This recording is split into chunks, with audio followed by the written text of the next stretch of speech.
مہینہ، عظمتوں کا سفینہ، زندگی کا قرینہ، روح مکہ مدینہ، آدمی کو بناتا ہے یہ انسان۔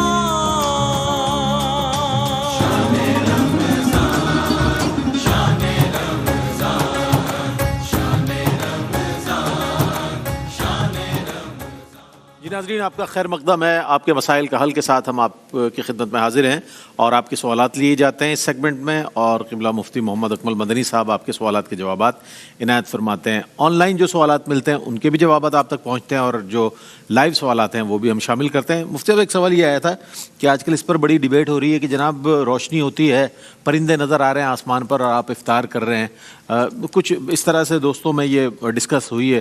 بعض لوگ اذان کے 5-7 منٹ بعد افطار کر رہے ہیں، احناف میں شامل ہو، کیا فرمائیے اس سلسلے میں، کیا رہنمائی ہوگی؟ بسم اللہ الرحمن الرحیم۔ دیکھیں، یہ عین سنت کے مطابق ہے۔ یہ یقین ہو جائے کہ سورج غروب ہو گیا ہے، اور سورج کے غروب ہونے کے بعد بھی اجالا باقی رہتا ہے، اگر آپ غور کریں گے تو نبی کریم صلی اللہ علیہ وسلم نے ارشاد فرمایا کہ میری امت خیر پر قائم رہے گی جب تک افطار میں جلدی کرتی رہے گی۔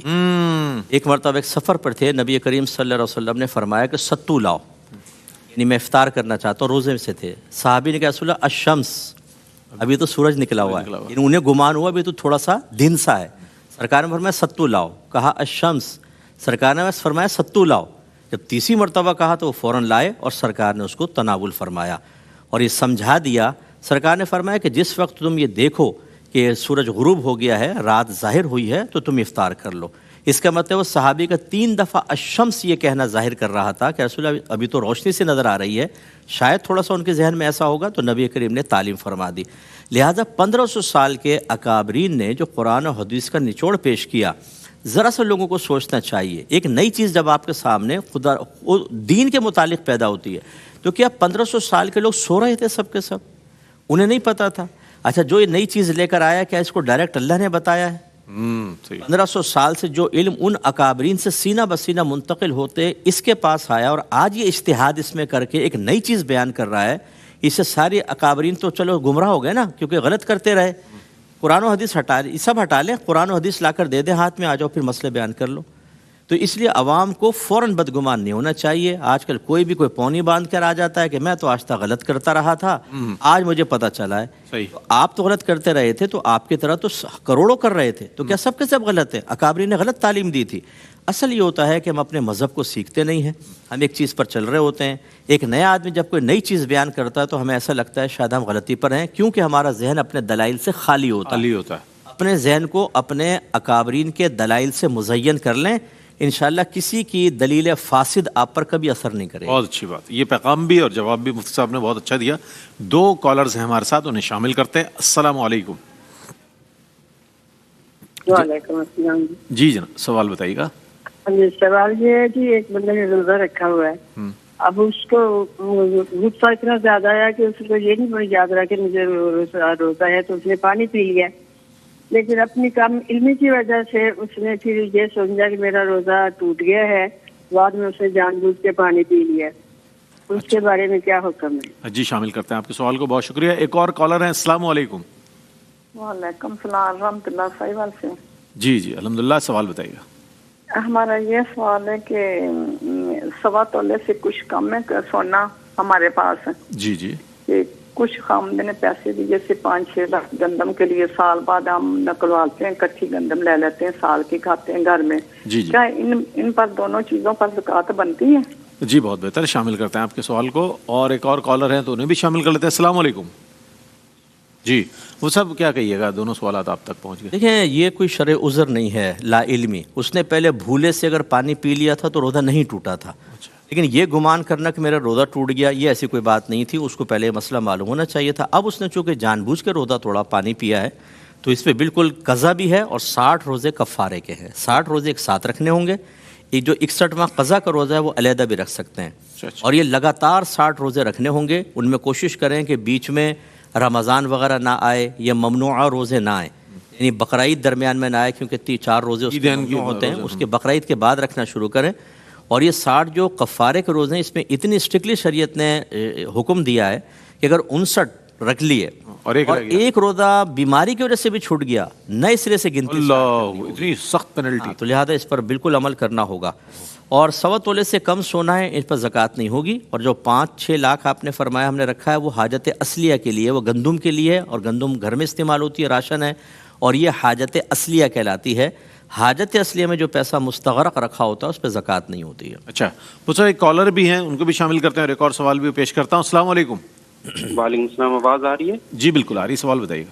جی سوال مفتی صاحب سے یہ ہے کہ اگر کسی نے قسم اٹھائی تھی کہ میں یہ ایک گناہ نہیں کروں گا، اگر میں نے یہ گناہ کیا تو میرے سارے اعمال مطلب ضائع ہو جائیں گے یا میں کافر ہو جاؤں گا، تو اگر اس سے وہ گناہ سرزد ہو جاتا ہے اور بار بار ہو جاتا ہے تو جی شامل کریں گے آپ کے سوال کو. مجھ سے ایک سوال یہ بھی آیا تھا کہ میں ایک اور کالر کو لے لیں. السلام علیکم.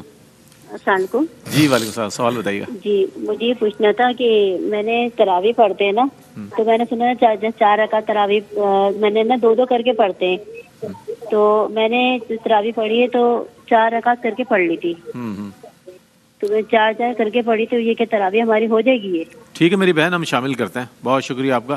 وہ صاحب یہ بھی آیا تھا سوال کہ بہت ساری اوراد و وظائف میں ہوتا ہے کہ ایک تسبیح یہ پڑھ لیں. اب تسبیح کی کاؤنٹنگ کیسے ہوگی؟ 33 دانے والی تسبیح کہلائے گی یا 100 دانے والی تسبیح کہلائے گی؟ اس کا بھی ایک سوال تھا، وہ فرما دیجیے. دیکھیں، ایک تو ہوتا ہے حدیث کے اندر کوئی تعداد بیان ہو جاتی ہے، اس میں تسبیح کا لفظ تو نہیں ہوتا، اس میں تو عدد ہوتا ہے. 100 دفعہ، 33 مرتبہ، 34 مرتبہ. اور ہم جو کہتے ہیں چلو میں ایک تسبیح پڑھ لیتا ہوں، تو وہ تسبیح کوئی شرعی تسبیح تو ہے نہیں. وہ پھر آپ چاہے 33 دفعہ کی 33 کی تسبیح بنا لیں، بعض تو 1000 کی تسبیح بنائی ہوئی، بعض نے 5000 کی بنائی ہوئی ہے. اگر لفظ تسبیح سے ہی ہم نتائج نکالیں تو پھر 5000 تک بھی پہنچ سکتے ہیں. تو اس کا کوئی تسبیح کا کوئی قاعدہ نہیں ہوتا، اصل میں حدیث میں بیان کردہ عدد کا قاعدہ. اور اگر اس میں نہیں بیان ہوا تو آپ جتنی بھی تعداد میں پڑھنا چاہیں وہ پڑھ لیں، اس کو ایک تسبیح آپ قرار دے دیں. میں نے 50 دفعہ پڑھا، میں کہتا ہوں میں 50 کی تسبیح پڑھ لی. تو اس طریقے سے یہ معاملات ہوتے ہیں. کسی نے قسم کھائی کہ گناہ نہیں کروں گا اور پھر کر لیا اور یہ کہا کہ میرے سارے اعمال برباد ہو جائیں. پہلی بات یہ کہ علم دین سیکھنا چاہیے. آپ نے کیسے فیصلہ کر لیا کہ اگر میں کروں گا تو میرے سارے اعمال برباد ہو جائیں؟ وہ اللہ کی ثوابدید پر ہوتا ہے، وہ چاہے تو برباد کرے چاہے نہ برباد کرے، لیکن علم تو چونکہ ہوتا نہیں. دوسری بات یہ ہے کہ نفس پر غالب آنے کا یہ طریقہ نہیں ہوتا کہ ایک دھمکی سی آپ دے دیں کہ میں ایسا کر لوں گا تو نفس تھوڑا سا ڈر جائے گا تو میں شاید فاتح ہو گیا، 2 منٹ میں پٹخ دے دی نا اس نے فوراً. تو اس لیے اتنے بڑے بڑے دعوے نہیں کرنے چاہیے. بہرحال قسم کھائی تھی، گناہ کیا، قسم ٹوٹ گئی تو اس کا کفارہ ادا کرنا ہوگا.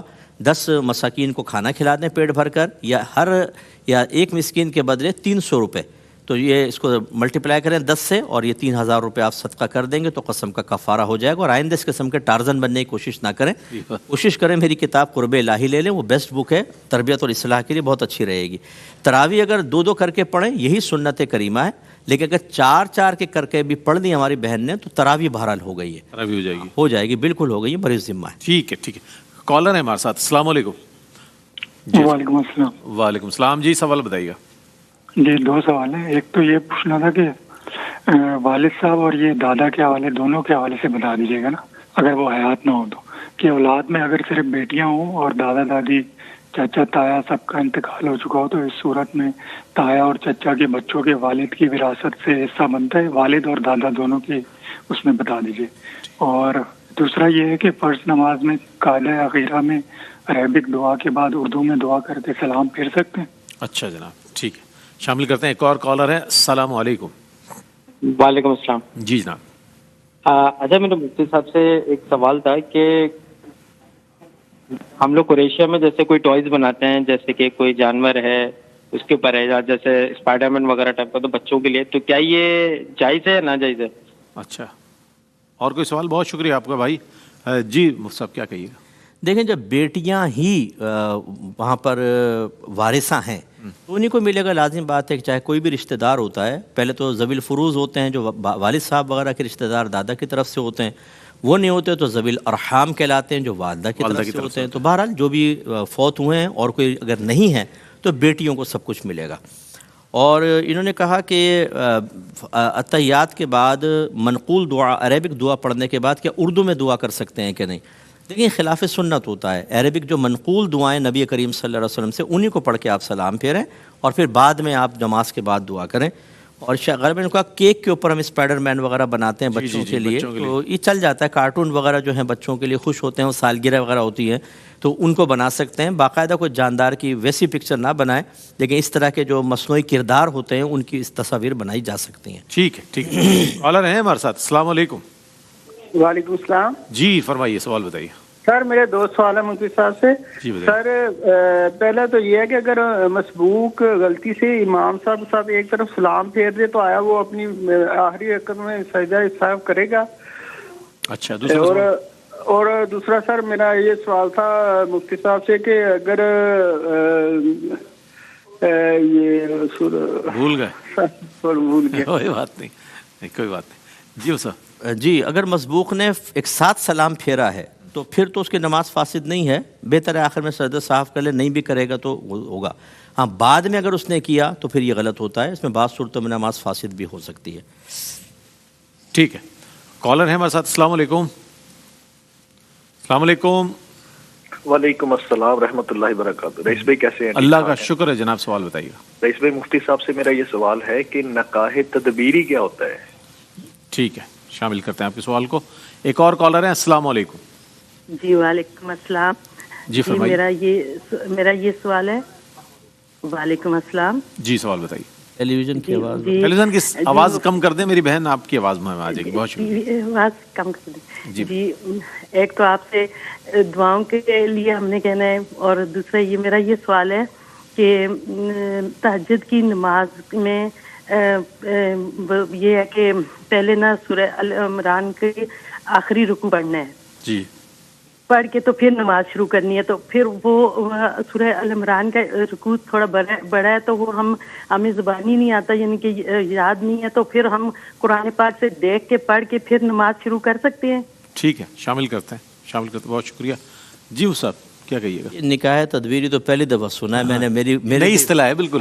0 میٹر. ہاں یہ کسی نے اپنے پاس سے کوئی بنا کے بولا ہوگا، انہوں نے کوئی اپنی اصطلاح ایجاد کی ہوگی، تو بہرحال اس کی ہمارے پاس کوئی تشریح نہیں ہے اس کی. اور یہ بہن کس نے آپ کو کہا کہ آل عمران کا آخری رکوع پڑھ کر تہجد پڑھیں؟ پہلے سے قرآن سے پڑھ رہی ہیں پھر آپ کر رہی ہیں. سنی سنائی باتوں پہ عمل نہ کریں، آپ ڈائریکٹ تہجد پڑھیں. کہیں سرکار سے ایسا منقول نہیں ہے کہ ایسا ہو. آپ سیدھی تہجد پڑھیں، اس میں کوئی تکلف کی حاجت نہیں ہے. جی ٹھیک ہے ٹھیک ہے. اچھا مفتی صاحب چونکہ تشریف فرمائے، بہت سارے سوالات ہمارے پاس آتے ہیں. مفتی صاحب یہ ایک سوال آیا تھا، والدین جو ہے وہ کہتے ہیں کہ میرا ایک بیٹا ایک بیٹی ہے، بیٹا بہت متومل ہے، یعنی کہ بہت پیسہ ویسا اس کے پاس، اور وہ اپنی ساری جائیداد جو ہے بچی کو دینا چاہتے ہیں، تو ایسی صورت میں حکم شرعی کیا ہوگا؟ دیکھیں اپنی اولاد میں اگر زندگی میں تقسیم کرنا چاہیں تو یہ بالکل گناہ کی صورت بنتی ہے کہ ایک اولاد کو بغیر کسی وجہ کے محروم کر دیا جائے اور دوسرے کو سب کچھ دے دیا جائے. کم زیادہ ہو سکتا ہے، اور اسی طرح دینی فضیلت کی وجہ سے کم زیادہ ہو سکتا ہے. جیسے ایک بیٹا عالم ہے، حافظ قرآن ہے، اس کو تھوڑا زیادہ دے دیا، دوسروں کو کم. لیکن ایک کو بالکلیہ محروم کر کے دوسرے کو سارا دینا، چاہے وہ خوشحال کیوں نہ ہو، یہ بالکل غلط ہوتا ہے. بیٹی کو اگر تھوڑا زیادہ دینا چاہیں دے دیں، لیکن بیٹے کو محروم نہ کریں. اور یہ زندگی کا معاملہ ہے. فوت ہو جانے کے بعد تو وہی للذکر مثل حظ الانثیین، لڑکے کے لیے 2 حصہ ہے، بچے کے لیے 1 حصہ ہوگا. ٹھیک ہے ٹھیک ہے. آپ کے سوالات کو مزید شامل کر لیتے ہیں. السلام علیکم. جی ٹھیک ٹھیک ہے. مصعب میں چاہتا ہوں آپ کے پاس آن لائن جو کویشچن ہوا تھا، یہ یو کے سے کویشچن کیا تھا کہ میں ٹیکسی چلاتا ہوں اور بعض اوقات کچھ لوگ ایسے ہوتے ہیں جو چرچ وغیرہ جانے کے لیے یا پب جانے کے لیے ہمیں ہائر کرتے ہیں، تو کیا اگر میں ان مقامات پر چھوڑتا ہوں تو کیا اس شرک میں یا پب میں اگر ناجائز کام ہوگا تو میں قصوروار ہوں گا کہ نہیں؟ دیکھیں مشہور ضابطہ ہے الامور بمقاصدہا. اگر آپ کا قصد و ارادہ بس یہ ہے کہ میں سروس پرووائڈ کر رہا ہوں، وہاں تک اتارنا میرا کام ہے، اتر کے وہ چرچ میں جائے کہاں جائے یہ میرا ہیڈک نہیں ہے، تو آپ کے لیے بالکل حلال. اور اگر آپ برائی میں تعاون کی نیت کریں گے تو گناہ گار ہوں گے. تو تعاون کی نیت نہ کریں، پھر آپ کے لیے کرایہ بالکل جائے. وہ بتا کے جائے کہ جناب یہاں چرچ ہے، یہاں پاپا یہاں جائے وہ تو ورنہ پھر ہر ایک سے انٹرویو کرنا پڑے گا، یہاں کوئی کم ہے. صحیح. بہت شکریہ ادا کروں گا مفتی صاحب آپ کی تشریف آوری کا. اور مفتی صاحب تشریف فرما ہوتے ہیں، رہنمائی فرماتے ہیں. پوری دنیا میں رہنے والے ناظرین کی خواہش ہوتی ہے کہ کسی بھی طرح ہم اس پروگرام کا حصہ بن جائیں، کالز کریں اپنے سوالات کے ساتھ، اور مفتی صاحب جو جوابات دیتے ہیں الحمدللہ وہ تسلی بخش ہوتے ہیں اور قرآن و سنت کی روشنی میں ہوتے ہیں. تو یہ سلسلہ انتہائی رمضان تک جاری و ساری رہے گا انشاءاللہ. اور اگلا جو سیگمنٹ ہے وہ اظہار عقیدت کا ہے، اس میں حاضر ہوں گے آپ کی خدمت پہ. ایک وقفے کے بعد ملتے ہیں، ہمارے ساتھ رہیے گا. رحمتوں کا مہینہ، عظمتوں کا سفینہ، زندگی کا قرینہ، روح مکہ مدینہ، آدمی کو بنا